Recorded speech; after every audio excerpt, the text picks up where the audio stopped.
Being able to run a uniform bead is fundamental when you're learning how to TIG weld.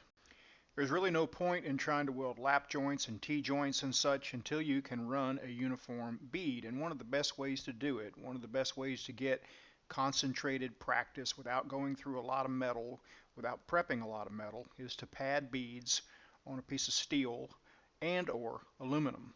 If you don't have a AC/DC TIG machine, then all you're going to be able to do is steel. If you have an AC/DC TIG, then you'll do yourself a favor in adding aluminum to this drill. Even swapping back and forth from steel to aluminum, I have found to be very helpful. Now, this is not something I necessarily did when I was learning, because I just barely had any training on TIG before I just went to work and I learned in the field. But this is after years of experience in training other welders. Doing this kind of stuff really helps.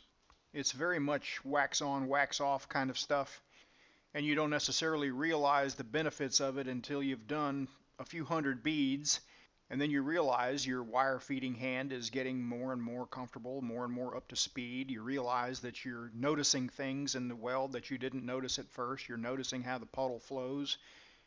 And once again, if you can swap off from steel to aluminum, that kind of keeps you a little sharper. It keeps you on your toes. You have to go change the machine. You have to think about your polarity. You have to think about AC balance and AC frequency and other settings that might be on the machine. And welding aluminum, padding beads on aluminum like this will get your filler rod hand up to speed much quicker than most things. But you have to do it with intention. You have to move the torch ahead the same amount each time, or try to. You have to feed the same amount of filler rod each time. Keep your arc length steady, your torch angle steady. You can notice I've even got hash marks scribed on here about 1/8 of an inch apart, just to help me travel the same distance each time in between additions of filler metal. That's not a bad idea for your first plate or two. Then you kind of take the training wheels off, don't use the lines anymore. Another good tip is to get 2 pieces of aluminum, because one will get saturated with heat pretty quickly, and then the flow characteristics will be pretty different. But if you get 2 of them, and you alternate every 3 or 4 beads from one to another, you can just keep welding and keep welding with no cleaning, no wire brushing.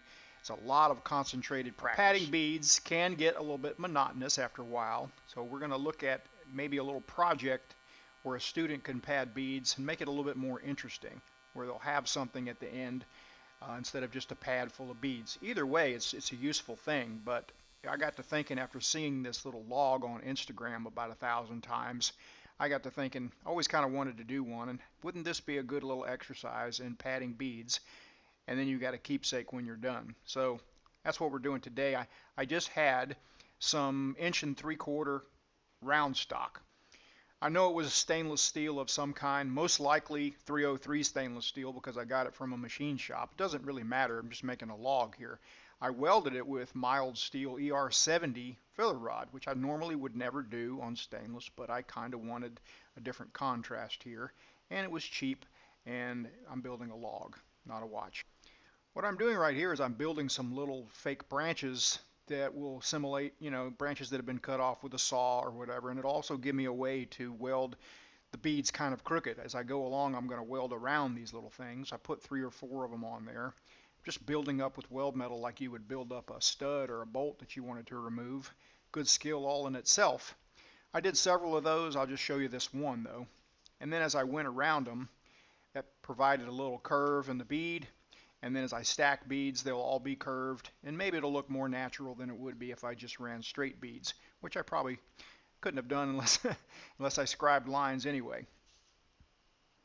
It's kind of a fun little project already, just trying to line up the beads. I'm not trying to overlap them halfway like I would normally on padding beads, just because I want to finish this thing. I've got other things to do. Just like with any welding exercise, when you're learning how to TIG weld, pay attention to your arc length. Hold a tight arc, and what I mean by a tight arc is the diameter of the electrode or slightly less. When you're first learning, maybe just the diameter of the electrode, maybe slightly more, might be more appropriate, so you won't be cleaning electrodes all the time. But if you do contaminate your electrode, either by accidentally flicking the wire into the electrode or sputtering in the puddle from trying to hold too close of an arc length, stop, sharpen the electrode, put another clean, sharp one in there. That's just a good habit to get into. Don't try to keep welding with a dull, fuzzy, contaminated electrode. It takes all the fun out of TIG welding. You can see the beads are nice and crooked now. Got a nice little nice little curvature to them. I'm trying to watch my torch angle. I'm trying to keep my arc length equal to or less than the electrode diameter, which in this case is 3/32 or 2.4 millimeter. I'm using 332, 2% lanthanated. I use it for everything. I've had a finger control on the shelf for a while now, and I've been wanting to try it out. So I thought, since I'm running so many beads here, it'd be a good time to do that. I've been wanting to try this thing out for a long time. It's been on the shelf for a while. I haven't really had a need for it. This is called a Steady Grip from CK Worldwide. It's got kind of like a little pistol grip on it. And I'll try that out for a little bit, but that's removable. So I'm going to remove it. I don't really think the pistol grip is going to be for me, but I'll give it a go. Not really too sure of other applications, but for running flat beads like this, you can see it kind of does actually prop your hand at a favorable angle. Lets you rest that pistol grip against the table. Let's just see how smooth it is if it wiggles my finger around as I adjust amperage. So the best way to do that is just try running a bunch of beads with it, which is what I did. Now this shot is from a prior day, a prior week, using a whole different torch and everything, but I ran 100 beads or so with this thing. And then I also took the pistol grip off and tried it without it. It comes off really easily, and I found that for a north-south type control, this is one of the smoother ones that I use without that pistol grip on it. And of course, it velcros to the torch body, so you can move it around on the side or on the top like this, where you can use it with your thumb or your finger or your second finger. So it's pretty dang versatile. We'll talk about some tips for using a finger control here in a minute. I velcroed it to the Flex Lock 360 torch there that I'm welding this little stainless round stock log with. And I'm going to try using some different grips and see if I can get comfortable with it. Now with this torch, it just seems like my middle finger kind of naturally wanted to go in that little slot there.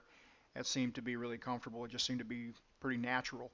One thing that I often do when I'm using a finger control is I turn the amperage much higher than I would normally. And that's just so I don't have to use the whole stroke. Sometimes using the whole stroke can make you move your torch around more than you want to. So if you set the amperage higher, you only use maybe half the stroke to go up to what you want. I'm using about 110 amps here. So I set the machine to 200, and I just have to move my finger just a little bit. I don't really need much control on this particular exercise here. If I was 110, 115, 120 amps, I'd just make the adjustments with my travel speed, so it wouldn't matter.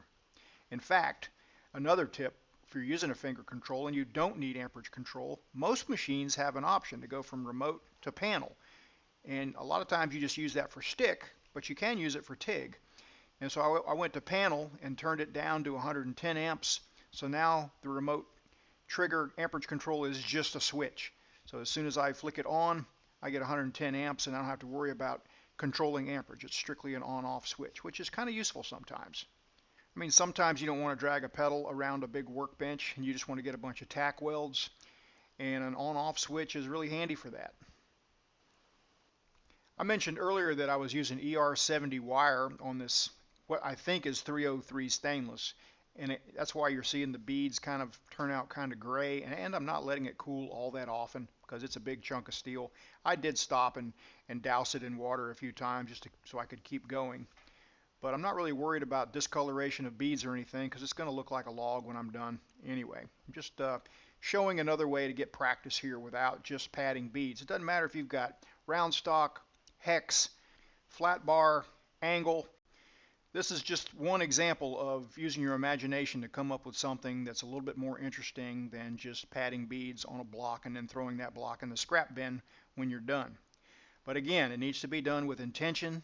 Always think about the critical variables, you know, your amperage, your machine settings, your arc length, your torch angle, your gas flow rate.